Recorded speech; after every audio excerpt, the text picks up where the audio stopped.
She thought it would be just another flight. But the moment she saw who was sitting next to her, everything changed. Her face turned cold, her body stiffened, and with one choice, she revealed the prejudice she carried deep inside.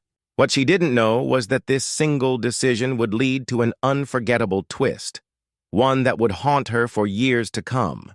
Stay with me until the end, because what happens on this plane is something you'll never forget.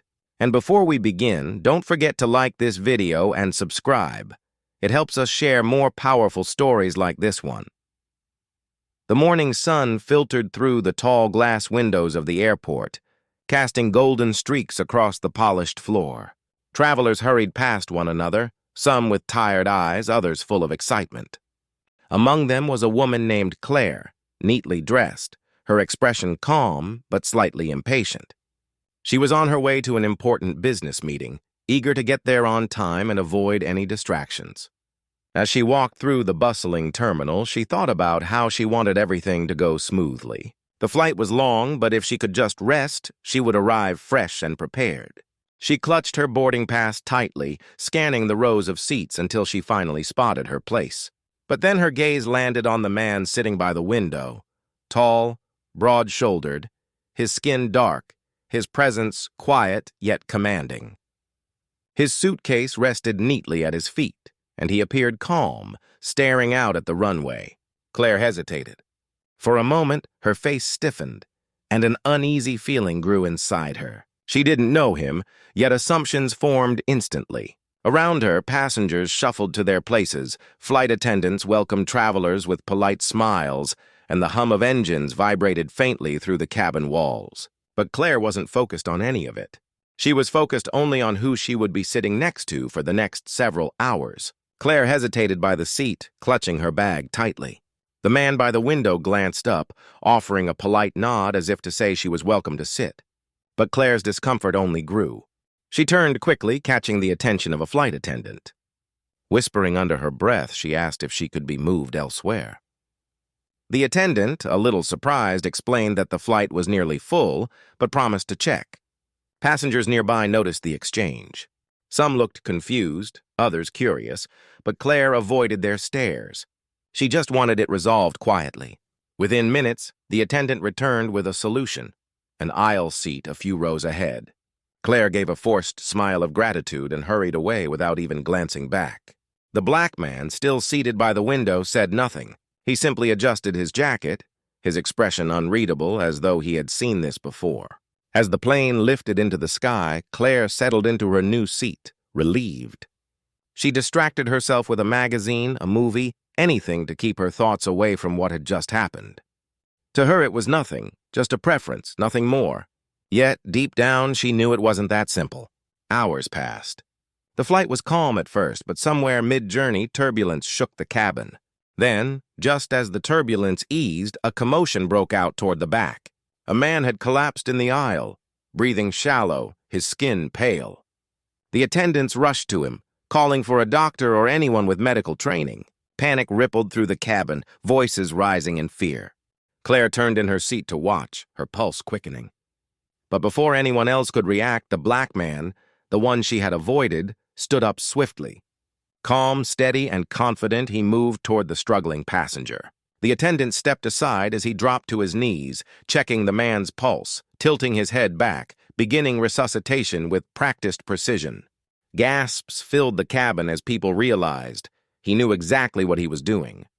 The man on the floor began to breathe again, weak but steady, as the hero worked tirelessly to stabilize him until the attendants could bring medical equipment. Claire's eyes widened. The same man she had refused to sit next to, the one she had silently judged, was now saving a stranger's life right before her eyes. And that was only the beginning of her regret. The cabin was filled with stunned silence, broken only by the hum of engines and the shallow breaths of the man who had just been saved.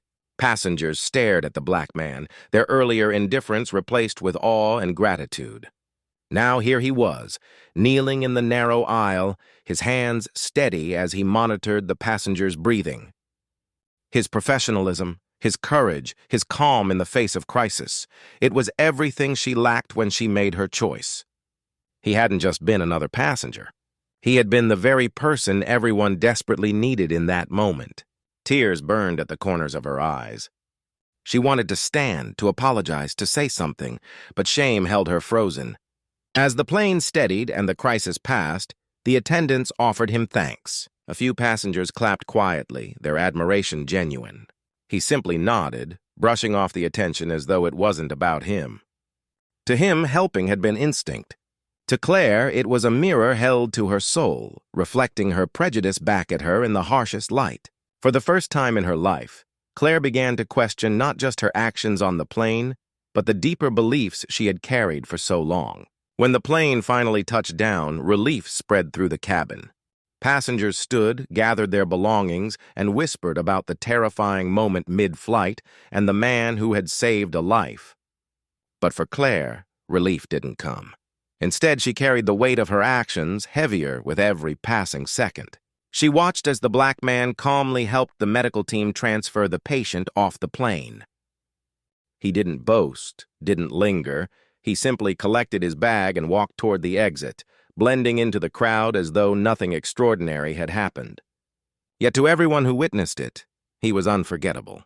Claire wanted to stop him, to thank him, to confess her regret. But fear held her back. Not the same fear she felt when she first saw him, but the fear of admitting her own prejudice. In that moment, she realized her silence was another mistake. She had judged him unfairly, avoided him, and now, when given the chance to at least acknowledge his humanity, she remained frozen. On the ride to her hotel, she stared out the window, the city lights blurring in her eyes. She thought about how many times she might have done this before, not just on this flight, but in life. How many moments had she allowed her bias to speak before reason, before kindness? This experience left her with a painful truth. Prejudice doesn't just hurt those we judge, it steals from us too. It robs us of moments, connections, and lessons that can change who we are. So the next time you meet someone different from you, ask yourself, will you let fear and bias decide for you, or will you choose to see the human being first? If you've experienced or witnessed something similar, share your story in the comments, and don't forget to like, subscribe, and share this video so together we can spread the message further.